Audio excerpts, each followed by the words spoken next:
So there was a pro-Cuban people.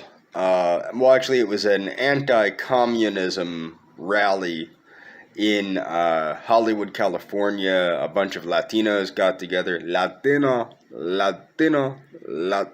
as AOC would say, and they were protesting communism in Latin America and Haiti. Haiti isn't really Latin America, but they were protesting communism in the Latin American countries like Cuba, Venezuela, Nicaragua, and Haiti. And the reason why, like I said before, it's not really communism they're protesting, it's corruption.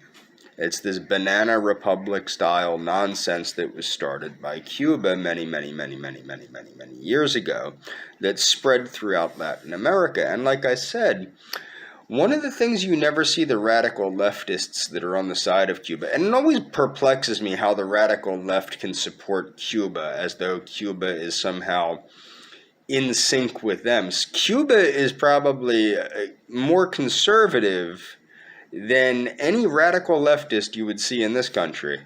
I guarantee you that. I guarantee you, if you look at people like Che Guevara and you look at people like Fidel Castro, I guarantee you a dude dressed like a lady ain't going to make it very long in a communist, Castroist type dictatorship, okay? But the protest was against this banana Republican style nonsense that was funded by Russia, and it's important because they pointed out that it was funded by Russia. It was against the old world infiltration of the new world. Remember, the Spanish-American War was fought against Spain to make an example out of Spain so that the United States showed all old world powers, keep your tyranny out of the Americas, period. Okay? That we would not tolerate old world tyranny being spread into the Americas. Now, Russia has not obeyed that. And even during the Cold War, we didn't really do enough to keep Russia out of the New World. Venezuela under Trump, basically Putin said hands off Venezuela, and Trump basically obeyed. Okay? That's kind of sad because that's the Monroe Doctrine.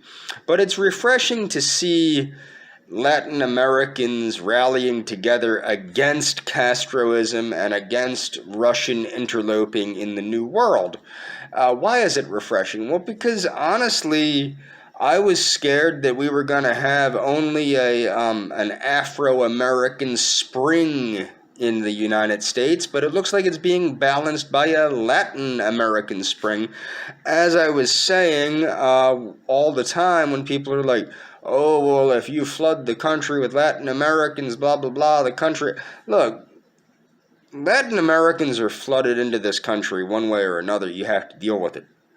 Okay, there was an article, I'll post the article, but Dr. Pierce did a wonderful video, actually it was a radio address that was turned into a video, about why a certain group of people wants to keep Latin Americans out of the New World, out of the United States. And it's because they're losing their political representation to Latin Americans, because Latin Americans are going to get the Latin American vote. And also Latin Americans don't have Holocaust guilt. Another thing Latin Americans don't have is this idea that you can't say something about this certain group because, oh, the Holocaust. No, they see that group of people as people that harmed their Messiah, okay? Because you have to remember how they were raised as devout, Catholics. And also another positive thing is many Latin Americans are converting to Protestantism, particularly Mennonite Protestantism.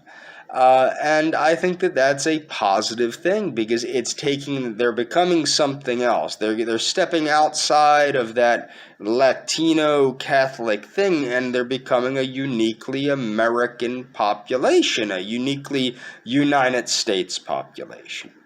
Okay? And the thing is, it's refreshing to see people standing up for, it's refreshing to see Americans, Latin Americans, Anglo Americans, the current administration standing up together against tyranny in the New World that has been put here by the Old World. Now, what's funny is Alexandria Ocasio-Cortez, as I stated in my last video, her idiotic idea that the answer to the problems in Cuba is more capitalism, because it's interesting that she's a devout democratic socialist, but her idea is that the only way that Cuba can fix their own problems is if the United States lifts its embargo and infuses more capitalism into Cuba, which, as we know, capitalism has been basically the bane of Latin America, okay? And the bane of the United States. And I went over that, and I'm going to leave a link to my other video. I went over NAFTA and how NAFTA screwed white Americans out of jobs and mestizo Mexicans out of jobs, and it screwed Guatemalans out of jobs. It really didn't enrich anybody besides the super rich and the CEOs of many corporations and the corporate class. It did virtually no good to the average American, the average U.S. citizen, the average Mexican, the average Guatemalan, etc. It did not help the people that it was meant to help. It didn't help the average Canadian, but who really knows anything, who really cares about Canada? But it didn't help those of us in the United States, Mexico, Guatemala, etc. It didn't help us. It hurt us. It enriched the corporate class. It enriched the oligarchy on the backs of the average American worker. And by American, I mean both Anglo-American and Latin American worker. And that's what happened. And that's AOC's answer to the problems facing Cuba, is let's import that crap into Cuba, and that will magically fix the problem. If everybody can buy a microwave oven, it'll fix the problem. If everybody can get it, and mind you, like I pointed out in my other video, Cuba trades with some of the biggest economic players in the world, including Germany, including Brazil, including including Russia, including Venezuela, so it's not like Cuba has a lack of access to the things that AOC says they don't have access to because America, the United States that is, isn't giving them access to these things because we refuse to trade with them. And even on top of that, the United States actually, I believe, if I'm not mistaken, and I'm going to look it up and put it in the description, the United States gives foreign aid to Cuba.